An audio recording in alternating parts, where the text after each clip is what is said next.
नमस्कार दोस्तों, स्वागत है आप सभी का आपके अपने YouTube चैनल गिनतारा 2022 में। आज के इस वीडियो में हम फोटो इलेक्ट्रिक इफेक्ट पर आधारित शेष ऑब्जेक्टिव टाइप क्वेश्चन सॉल्व करेंगे। जैसा कि पिछले दो वीडियो में हमने 1 से लेकर के 15 तक के प्रश्नों को सॉल्व कर दिया था। इस वीडियो में हम 16 से लेकर के 26 तक के प्रश्नों को सॉल्व करेंगे। तो इन प्रश्नों को सॉल्व करने से पहले एक दो फॉर्मूले शेष रह गए थे जिसको हमने पिछले वीडियो में डिस्कस नहीं किया था। पहले उसको देख लेते हैं, फिर क्वेश्चन को सॉल्व करते हैं। डी ब्रॉगली के अनुसार उन्होंने ये बताया कि जब कोई पार्टिकल मूव करती है, जब कोई पार्टिकल गतिशील होती है तो वह सदैव तरंग की तरह व्यवहार करती है। इन तरंगों को हम द्रव्य तरंगे कहते हैं और इनका जो तरंग दैर्ध्य होता है उसी को डी ब्रॉगली तरंग दैर्ध्य कहते हैं। क्योंकि इसको डी ब्रॉगली ने ही बताया था इसलिए उसका नाम डी ब्रॉगली तरंग दैर्ध्य रख दिया गया। अब इसके लिए जो फॉर्मूला होता है, फॉर्मूले में क्या है, जो लैम्डा होता है, जो डी ब्रॉगली तरंग दैर्ध्य होता है, यानी पार्टिकल जब मूव करती है तो उसका जो वेवलेंथ होता है वो h/p के बराबर होता है। जहाँ h क्या है, प्लैंक कांस्टेंट है, और p उस पार्टिकल का मोमेंटम है, संवेग है। और अगर जो इसी को अलग फॉर्म में लिखें तो h/m × v, जहाँ m उस पार्टिकल का मास है, द्रव्यमान है, और v क्या है, उसकी वेलोसिटी है। तो इस तरह से h/mv हो जाता है। अगर जो इसी को काइनेटिक एनर्जी के फॉर्म में लिखा जाए तो क्या होगा, काइनेटिक एनर्जी के फॉर्म में लिखेंगे तो h/√2mk होगा। जैसा कि हम जानते हैं कि = 12mv² होता है। तो यदि v की वैल्यू k के फॉर्म में लिखेंगे तो ये इतना आ जाएगा। अब अगर जो मान लिया जाए जो पार्टिकल है वो उसको विरामावस्था से v वोल्ट से त्वरित किया जाता है, यानी पार्टिकल विरामावस्था में है उसको उसके ऊपर v वोल्टेज अप्लाई करके उसको एक्सीलरेट किया जाता है। तो उसके लिए फॉर्मूला क्या होगा, उस रूप में अगर जो देखा जाए तो लैम्डा = h/√2mEV होगा। यहाँ पे m क्या है, उसका मास है पार्टिकल का जो मूव कर रहा है। E उस पे E इलेक्ट्रॉन पे चार्ज होता है, E क्या है, इलेक्ट्रॉन पर चार्ज है, और ये V क्या है, जिस वोल्टेज को दे करके उसको एक्सीलरेट किया गया है। यदि ये पार्टिकल इलेक्ट्रॉन है तो इलेक्ट्रॉन के लिए स्पेशली एक फॉर्मूला यहाँ पे आप याद कर लीजिए, लैम्डा = h/, अगर जो यहाँ पे 2me मतलब मास ऑफ इलेक्ट्रॉन, और ये E रहेगा ही और ये V रहेगा, तो इसकी जो वैल्यू आती है 12.27/√v, और ये आता है एंगस्ट्रॉम में। इसको जब सॉल्व करेंगे तो ये 10⁻⁻10 मीटर आएगा, लेकिन उसको अगर जो एंगस्ट्रॉम में लिखेंगे तो डायरेक्टली 12.27/√v एंगस्ट्रॉम। तो इस तरह से ये फॉर्मूले हैं डी ब्रॉगली तरंग दैर्ध्य के लिए, जिसको आपको याद रखना है। अब हम सीधे क्वेश्चन नंबर 16 पे आते हैं। किसी धातु पृष्ठ से उत्सर्जित इलेक्ट्रॉन का अधिकतम वेग दुगना हो जाता है जब आपतित प्रकाश की आवृत्ति न्यू को दुगना करते हैं। धातु का कार्यफलन है। तो देखिए यहाँ पे जो क्वेश्चन नंबर 16 है इसमें ये दिया गया है कि वेलोसिटी को दुगना किया जा रहा है, यानी v' = 2v हो जा रहा है। तो जब आप वेलोसिटी को दुगना करेंगे तो काइनेटिक एनर्जी 4 गुना हो जाएगी। क्यों? क्योंकि आप जानते हैं k = 12mv²। तो अगर जो यहाँ पे बात करें वेलोसिटी की, तो वेलोसिटी यदि दुगना होगा तो उसका स्क्वायर 4 हो जाएगा, तो 4 टाइम्स ये हो जाएगा, यानी काइनेटिक एनर्जी क्या हो जाएगी, 4 टाइम्स हो जाएगी, 4 गुना हो जाएगी। तो इस केस में अगर जो पहले हम काइनेटिक एनर्जी को E के फर्स्ट लिख रहे हैं और बाद वाले को E के सेकेंड, यानी दूसरे केस के लिए जब उसकी वेलोसिटी 2 गुनी हो रही है तो ये काइनेटिक एनर्जी कितनी हो जाएगी, 4 गुनी। तो अगर जो इन दोनों में रिलेशन देखा जाए तो ये क्या हो जाएगा, 4 टाइम्स E/1, यानी वेलोसिटी दुगना करने पे काइनेटिक एनर्जी 4 गुना हो गई। अब हमसे ये कह रहा है कि उसकी आवृत्ति को दुगना करने पर, यानी जब ये आवृत्ति दुगना हो रही है तब इसकी वेलोसिटी जा करके दुगना हो रही है। तो इस केस में पूछा है कि वर्क फंक्शन क्या होगा। तो यदि हम बात करें पहले के लिए ई के वन के लिए, तो E K one equal to H new minus W. W क्या है? वर्क फंक्शन है। अब दूसरे केस की अगर जिसको इक्वेशन नंबर हम फर्स्ट कहें और दूसरे केस में ई के टू कहें, तो ये क्या हो रहा है? ये ऐसा तब हो रहा है जब उसकी फ्रीक्वेंसी दो गुनी हो जा रही है, यानी यहाँ पे 2 टाइम्स एच 2 टाइम्स न्यू हो जाएगा और ये डब्ल्यू वही रहेगा क्योंकि सरफेस तो वही है। तो यहाँ से क्या आ गया? E K two equal to 2 times H new minus W. इसको आप इक्वेशन नंबर सेकेंड कर दीजिए। अब अगर जो इक्वेशन फर्स्ट और सेकेंड की बात करें तो यहाँ पे देखिए ये ई के टू जो आया था वो 4 टाइम्स ई के वन है, तो इसके जगह पे हम लिख सकते हैं 4 टाइम्स ई के वन और ये बराबर हो जाएगा 2 times H new minus W. आप इसको इक्वेशन नंबर 2 न कह करके इसको इक्वेशन नंबर 2 कह दीजिए और यहाँ पे ई के वन जो है उसकी वैल्यू यहाँ से उठा के रख दीजिए। तो क्या आएगा? देखिए यहाँ पे सॉल्व कर दे रहे हैं। 4 टाइम्स ई के वन की value H new minus W, ये हो रहा है। देखिए ई के वन की value H new minus W, तो इसके जगह पे हम इतना रख दिए, 4 का इसमें मल्टीप्लाई हो जाएगा और बराबर ये हो रहा है 2 times H new, 2 H new minus W. अब इसको सॉल्व करेंगे तो क्या आएगा? 4 H new minus 4 W equal to 2 H new minus W.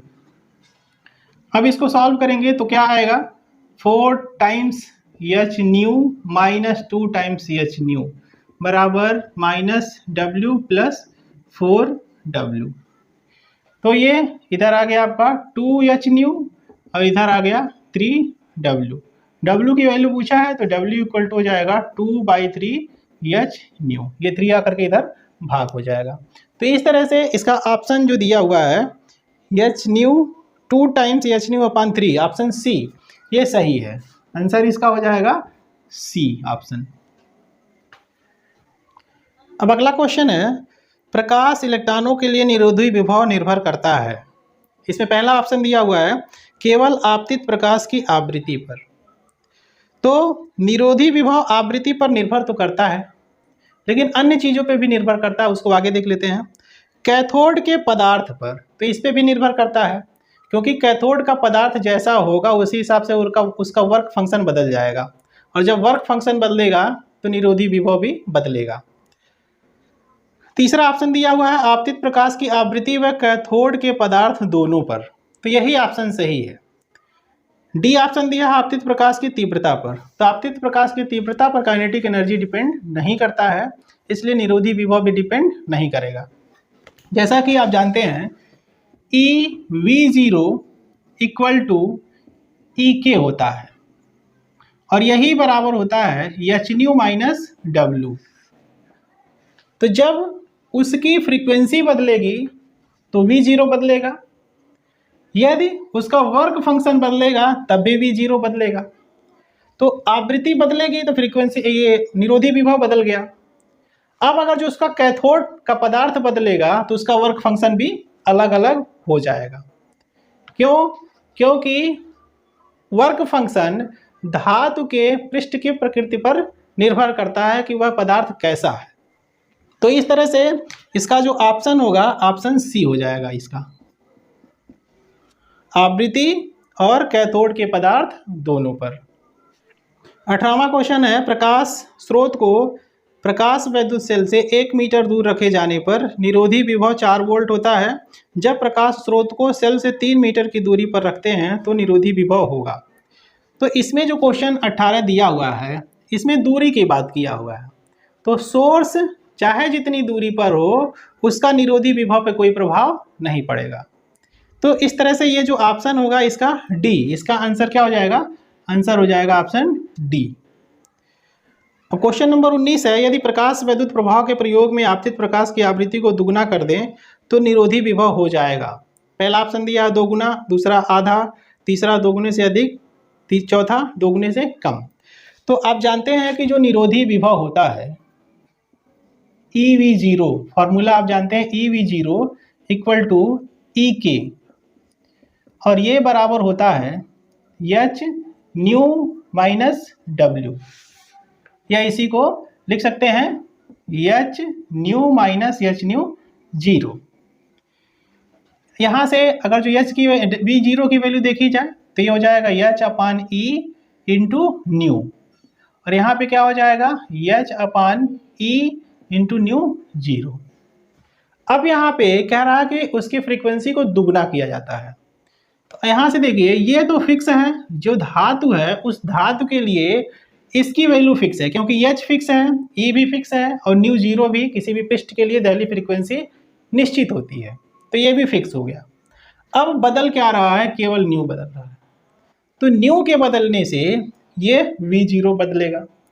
अब अगर जो मान लिया जाए थोड़ी देर के लिए इसको दुगना किया गया तो क्या होगा, V0 equal to H, V0 की जगह पे V0 डैश कर दिया जा रहा है, ये H अपान E, ये 2 टाइम्स न्यू हो जा रहा है, ये तो चेंज नहीं हो रहा, ये तो ऐसे ही है। अब आपको यहीं से समझना है कि ये दुगना हो रहा है कि दुगने से कम हो रहा है कि दुगने से अधिक हो रहा है। अब इसको एक एग्जाम्पल की सहायता से हम समझते हैं। जैसे मान लीजिए पहले V0 क्या था, V0 हमारा था, मान लीजिए यहाँ पे 4 था, ये इतना 4 था, और ये मान लीजिए 1 था, ये इसकी वैल्यू पूरे की 4 थी और ये पूरे की वैल्यू 1 थी, तो ये कितना आया, 3 आया। अब अगर जो यहाँ पे बात करें तो यहाँ पे क्या हो रहा है, ये अभी भी 1 है, इसकी वैल्यू तो चेंज नहीं हो रही है, लेकिन इसकी फ्रीक्वेंसी बदलने से ये देखिए 2 टाइम्स H न्यू अपान E आ रहा है, यानी ये दुगना हो जा रहा है, ये H न्यू अपान E की वैल्यू का दुगना, यानी ये 4 था तो अब ये 8 हो जा रहा है, तो 8 ऋण 1 जो आ रहा है वो 7 आ रहा है। तो यहाँ से अगर जो कंपेयर करें तो ये देखिए 3 का दुगना ये 6 होगा, 6 में 1 जोड़ेंगे तब जाकर के ये 7 आएगा, यानी दुगने से अधिक हो रहा है वो।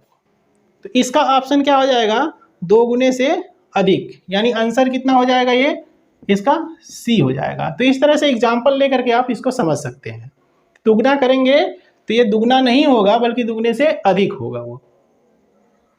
20वां क्वेश्चन, निम्नलिखित कण एक ही वेग से गतिमान है, अधिकतम डी ब्रॉगली तरंग दैर्ध्य वाला कण होगा, कौन सा होगा, इलेक्ट्रॉन होगा कि प्रोटॉन होगा कि न्यूट्रॉन होगा कि अल्फा कण होगा।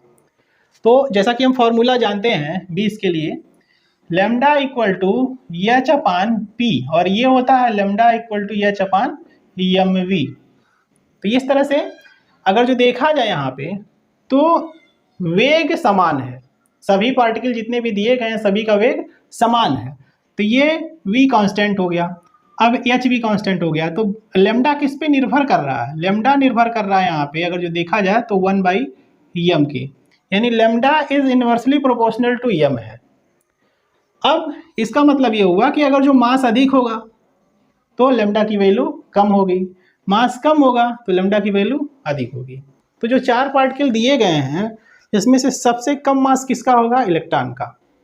इलेक्ट्रॉन का मास कम होने के कारण इसका वेवलेंथ अधिक होगा, यानी ऑप्शन नंबर ए, ये पहला वाला ऑप्शन इसका सही होगा। फिर अगला क्वेश्चन 21वां है, डी ब्रॉगली तरंग दैर्ध्य वाले एक द्रव्य कण की गतिज ऊर्जा में दोगुनी वृद्धि करने पर कण की डी ब्रॉगली तरंग दैर्ध्य हो जाती है। तो लैम्डा के टर्म में दिया हुआ है। तो देखिए अगर जो ये क्वेश्चन की बात करें तो कह रहा है कि दोगुना की वृद्धि करने पर, तो दोगुना की वृद्धि नहीं वो बल्कि दुगुना किया जा रहा है यहाँ पे, जिस हिसाब से ऑप्शन दिया है। वृद्धि करेंगे तो मान लिया जाए एनर्जी मान लो k था, अब दोगुना की वृद्धि इसमें करेंगे तो 2 के जोड़ेंगे तो 3k हो जाएगा। तो इस तरह से इसका जो ऑप्शन दिया वो गलत हो जाएगा। तो दोगुने की वृद्धि करने पर न होकर के ये बल्कि दोगुना किया जा रहा है। तो यदि दोगुना किया जाएगा तो क्या होगा, देखिए आप जानते हैं lambda equal to H upon under root 2m k, यानी यहाँ से अगर जो आप इसकी काइनेटिक एनर्जी को दुगना करेंगे तो तरंग दैर्ध्य बदलेगा। तो बदलेगा तो कितना होगा, ये देखिए h upon under root 2m और k की जगह पे 2k किया जा रहा है। काइनेटिक एनर्जी दोगुनी हो रही है, जैसा कि ऑप्शन में क्वेश्चन में दिया हुआ है गतिज ऊर्जा में दोगुनी वृद्धि करने पर।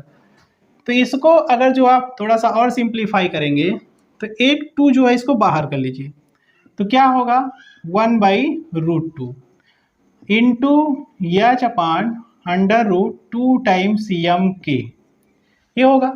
और यही आपका लैम्डा है, तो यहाँ से क्या लिख सकते हैं 1/√2 इंटू लैम्डा, यानी ये आ गया लैम्डा अपान अंडर रूट 2। तो इस तरह से जो इसका ऑप्शन होगा वो ऑप्शन ए सही होगा। ऑप्शन ए में दिया हुआ है ए अपान लैम्डा अपान रूट 2, तो ये हो जाएगा आंसर इसका ए। अब क्वेश्चन नंबर 22 देखिए, दिया हुआ है यदि किसी कण का संवेग दोगुना कर दिया जाए तो इसकी दी ब्रोगली तरंग दैर्ध्य होगी। तो फिर वही चीज़ है, lambda equal to h upon P होता है। तो क्या कहा है कि किसी कण का संवेग दुगना कर दिया जाए तो इसकी दी ब्रोगली तरंग दैर्ध्य। तो जब आप संवेग को दुगना करेंगे तो ये लैम्डा आधा हो जाएगा, क्योंकि ये इसके इन्वर्सली प्रोपोर्शनल है। तो यहाँ से अगर जो देखा जाए तो इस तरह से बात कर सकते हैं, lambda dash equal to h upon 2p किया जा रहा है। तो फिर इसको आप अलग करेंगे 1/2 और ये हो जाएगा h/p की जगह पे लैम्डा, तो कितना हो जा रहा है, हाफ हो जा रहा है। तो इसका ऑप्शन क्या हो जाएगा, आधा, यानी ऑप्शन नंबर डी आंसर हो जाएगा इसका डी। अब क्वेश्चन नंबर 23 है, 100 ग्राम द्रव्यमान की एक गेंद 30 मीटर पर सेकंड के वेग से चल रही है, इससे संबद्ध दी ब्रोगली तरंग दैर्ध्य होगी। तो 23वां क्वेश्चन दिया है, मास उसका दिया हुआ है 100 ग्राम और उसकी वेलोसिटी दी गई है 30 मीटर प्रति सेकंड, v इक्वल टू 30 मीटर प्रति सेकंड। तो हमसे पूछा हुआ है दी ब्रोगली तरंग दैर्ध्य यानी लैम्डा बराबर कितना होगा। तो हम जानते हैं कि lambda equal to h upon P होता है, तो पहले हम p निकाल लेते हैं। तो p बराबर क्या होता है, m इंटू वी। तो m दिया हुआ है 100 ग्राम है, इसको m के सिस्टम में बदलेंगे तो किलोग्राम में बदलना पड़ेगा, ये 10⁻³ का गुणा करना पड़ेगा। और v की वैल्यू दी गई है 30 मीटर पर सेकंड। तो यहाँ से देखा जाए तो ये देखिए 3 के आगे 1 0 2 0 3 0 होगा, तो इसको 3 इंटू 10⁻³ और ये 10⁻³ है ही, तो यहाँ से लिख सकते हैं 3। ये क्या होगा, किग्रा मीटर पर सेकेंड। तो ये आ गया आपका P। अब आपको निकालना क्या है, लैम्डा। तो लैम्डा इक्वल टू हो जाएगा h अपान पी।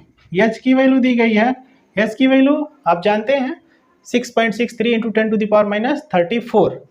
तो 6.6 रख लेंगे तो ये कट जाएगा, आसानी से कैलकुलेशन हो जाएगा। और ये हो जाएगा नीचे P की वैल्यू 3, तो इससे डिवाइड करेंगे तो 3 दूना 6 3 दूना 6, तो आ जाएगा 2.2 इंटू 10⁻34। क्या ये आएगा आपका मीटर में। तो इस तरह से इसका ऑप्शन नंबर, ऑप्शन क्या है इसका, अगर जो देखा जाए तो सी ऑप्शन है, ये सी ऑप्शन पे दिया हुआ है। अगला क्वेश्चन, क्वेश्चन नंबर 24, समान गतिज ऊर्जा वाले विभिन्न कणों की दी ब्रोगली तरंग दैर्ध्य लैम्डा कण के द्रव्यमान m पर निर्भर करती है। किस तरह से निर्भर करती है ये बताना है 24 नंबर क्वेश्चन में। तो देखिए लैम्डा इक्वल टू, अभी हमने बताया formula h upon under root 2m_k।